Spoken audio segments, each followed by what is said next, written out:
Hi, ഇന്ന് നമ്മൾ ഉണ്ടാക്കാൻ പോകുന്നത് ബ്രെഡ് കൊണ്ടുള്ള ഗുലാബ് ജാമാണ്. അപ്പോൾ ഗുലാബ് ജാം നമുക്ക് പല രീതിക്ക് ഉണ്ടാക്കിയെടുക്കാനായിട്ട് പറ്റും. ബ്രെഡ് കൊണ്ട് ഉണ്ടാക്കാം, പിന്നെ പാൽപ്പൊടി ഉപയോഗിച്ചിട്ടുണ്ടാക്കാം, പിന്നെ ഗുലാബ് ജാം ഉണ്ടാക്കാനായിട്ടുള്ള ഒരു പൗഡർ തന്നെ വാങ്ങാൻ കിട്ടും. അപ്പോൾ അങ്ങനെയൊക്കെ ഉണ്ടാക്കിയെടുക്കാൻ പറ്റും. അപ്പോൾ ഞാനിന്ന് ബ്രെഡ് കൊണ്ടാണ് ഉണ്ടാക്കിയെടുക്കാൻ പോണത്. ഞാനിതിവിടെ ഒരു 6 ബ്രെഡ് എടുത്തിട്ടുണ്ട്. അതേപോലെ തന്നെ ഇതുപോലൊരു ബൗളിന് ഒരു 3/4 കപ്പ് പാൽ. പാലിൻ്റെ അളവ് നമുക്ക് കുറച്ച് മതിയാവും. നമ്മൾ കുറേശ്ശെ ചേർത്തത് കുഴച്ചെടുക്കാൻ വേണ്ടിയിട്ടാണ്. അതുപോലെ തന്നെ ഒരു 3/4 കപ്പ് പഞ്ചസാര ഇതുപോലത്തെ ബൗളിലാണ്, കുറച്ച് മതിയാവും. പിന്നെ ഒരു 3 ഏലക്ക ചതച്ചെടുത്തേക്കുന്നതാണ്. ചതച്ചിട്ടോ നിങ്ങൾക്ക് പൗഡർ ആക്കിയിട്ടോ എങ്ങനെ വേണമെങ്കിലും എടുക്കാം. പിന്നെ നമുക്ക് വേണ്ടുന്ന ആവശ്യത്തിന് വെള്ളം, പിന്നെ ഓയിൽ, ഇത്രയാണ് നമുക്ക് വേണ്ടുന്നത്. അപ്പോൾ ഈ ബ്രെഡ് നമ്മൾ ആദ്യം എന്ത് ചെയ്യണമെന്ന് വെച്ചാൽ ഒന്ന് പൊടിച്ചെടുക്കണം. ഈ സൈഡൊക്കെ ഒന്ന് കട്ട് ചെയ്തിട്ട് ഒന്ന് പൊടിച്ചെടുക്കാം. നല്ലപോലെ പൊടിച്ചെടുക്കുന്നത് മിക്സിയിലിട്ടിട്ട് വേണമെങ്കിൽ പൊടിച്ചെടുക്കാം. ഇല്ലാന്നുണ്ടെങ്കിൽ നിങ്ങൾ കൈ കൊണ്ട് ഇങ്ങനെ പിച്ചി ഇട്ടാലും മതി. അപ്പോൾ നമുക്കിതൊന്ന് പൊടിച്ചെടുത്തിട്ട് വരാം. അപ്പോൾ ബ്രെഡ് ഞാനിവിടെ ഇങ്ങനെ പൊടിച്ച് വെച്ചിട്ടുണ്ട്. ഇനി നമുക്ക് എന്താ ചെയ്യേണ്ടതെന്ന് വെച്ചാൽ ഇതിനകത്തേക്ക് പാൽ കുറേശ്ശെ ചേർത്ത് കൊടുക്കുക.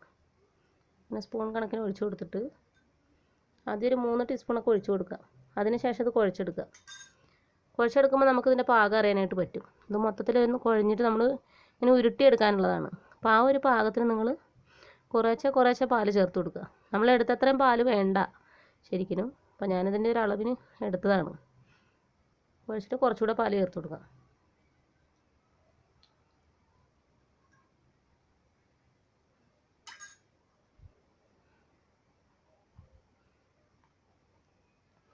ഒരു ഉരുട്ടിയെടുക്കാനുള്ള പാകത്തിന് ഇതിൻ്റെ നനവ് റെഡിയാകുമ്പോൾ കറക്റ്റായിട്ട് എടുത്തിട്ട് നല്ലതുപോലെ ഉരുട്ടി കൊടുക്കുക. ഇതുപോലെ ആയിട്ടുണ്ട്. ഇപ്പോൾ നമ്മൾ സാധാരണ ഇപ്പോൾ ഉരുട്ടിയെടുക്കില്ല, ഇതേപോലെ ഇങ്ങനെ ആയിട്ടുണ്ട്. ഈ ഒരു പരുവത്തിന് നിങ്ങളിത് കുഴച്ചെടുക്കുക.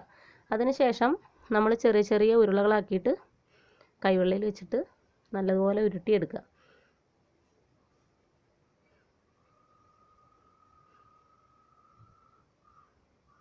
അപ്പോൾ ഇതുപോലെ നമ്മൾ ഉരുട്ടിയെടുക്കുക.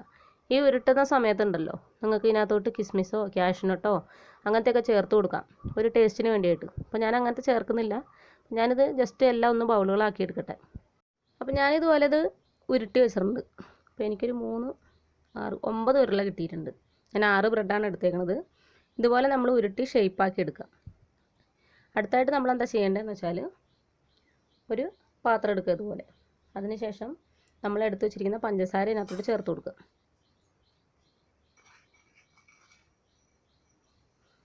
അതിനുശേഷം ഒരു ഗ്ലാസ് വെള്ളം ഇതിനകത്തോട്ട് ഒഴിച്ചു കൊടുക്കുക.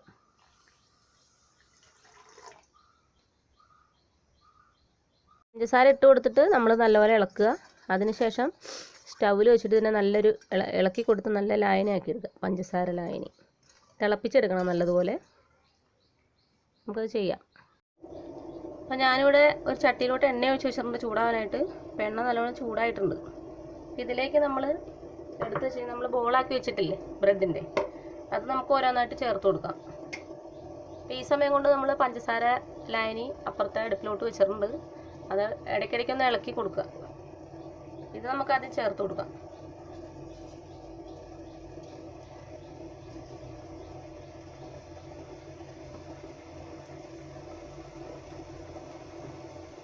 തീ വളരെ കുറച്ച് വയ്ക്കണം. ലോ ഫ്ലെയിമിൽ ഇട്ടതിന് ശേഷം വേണം നമ്മളിത് ചെയ്യാനായിട്ട്.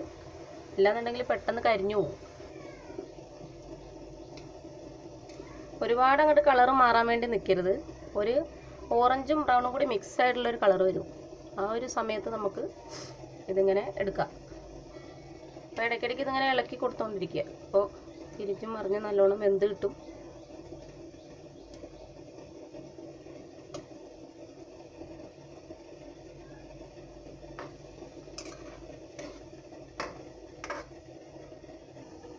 നമ്മുടെ പഞ്ചസാര ലായനി ഇവിടെ കിടന്ന് തിളയ്ക്കുന്നുണ്ട്. ആദ്യം ഒന്ന് തീ കൂട്ടി വെച്ചിട്ട് പിന്നെ തീ കുറച്ച് വയ്ക്കുക. അപ്പോൾ പഞ്ചസാരയൊക്കെ നല്ലോണം ഒന്ന് അലിഞ്ഞു വരുന്നുണ്ട്. നമ്മുടെ പഞ്ചസാരയുടെ ലായനി ഇവിടെ നല്ലോണം തിളയ്ക്കുന്നുണ്ട്. ഇതാണ് ഇതിൻ്റെ ഒരു കറക്റ്റ് പരുവം എന്ന് പറയുന്നത്. തീ വളരെ കുറച്ച് വയ്ക്കണം.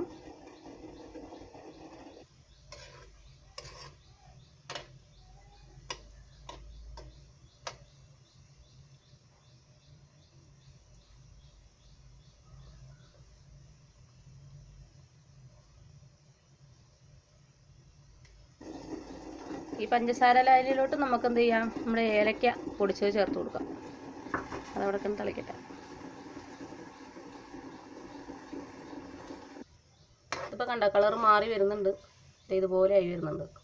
ഒരുപാട് ബ്രൗണാൻ നിൽക്കരുത്, കുറച്ചും കൂടി ആയാൽ മതിയാവും. കറക്റ്റ് പറയാൻ ഒരു 5-6 മിനിറ്റൊക്കെ മതിയാവും, അത്രയും മതി. അപ്പോൾ ഇത് പാകത്തിനായി വന്നിട്ടുണ്ട്. ഈ ഒരു കളറാണ് പാകം. ഒരു ഓറഞ്ചും ഒരു യെല്ലോ ഓറഞ്ച് ബ്രൗൺ പോലെയൊക്കെ കാണുന്നില്ലേ, കറക്റ്റ് ഈ ഒരു ഇതാണ് പാകമായിട്ടുള്ളത്. ഇത് കുറച്ചുകൂടി കഴിഞ്ഞ് കഴിഞ്ഞിട്ടുണ്ടെങ്കിൽ വല്ലാണ്ട് അങ്ങോട്ട് ബ്രൗൺ ആവും, പിന്നെ വേറൊരു ടേസ്റ്റ് ആയിരിക്കും. ഈ ഒരു പരുവത്തിന് നമുക്കിത് എടുക്കാം, ഒരു പ്ലേറ്റിലോട്ട് മാറ്റുക. അപ്പോൾ ഇത് ഞാനൊരു പാത്രത്തിലോട്ട് എടുത്തിട്ടുണ്ട്. അപ്പോൾ അതിൻ്റെ എണ്ണയൊക്കെ ഒന്ന് തോർന്നിട്ടുണ്ട്. ഇനി നമ്മൾ എന്ത് ചെയ്യണമെന്ന് വെച്ചാൽ, ഇത് നമ്മുടെ പഞ്ചസാര ലായനിയിൽ ഇതിലേക്ക് ഇത് എടുത്തിടുക.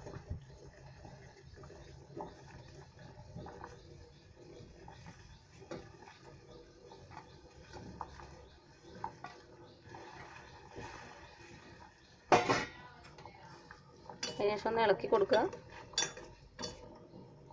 2 മിനിറ്റ് ഈ പഞ്ചസാര ലായനി കിടന്നിട്ട് ഇതിങ്ങനെ കിടന്ന് തിളക്കട്ടെ.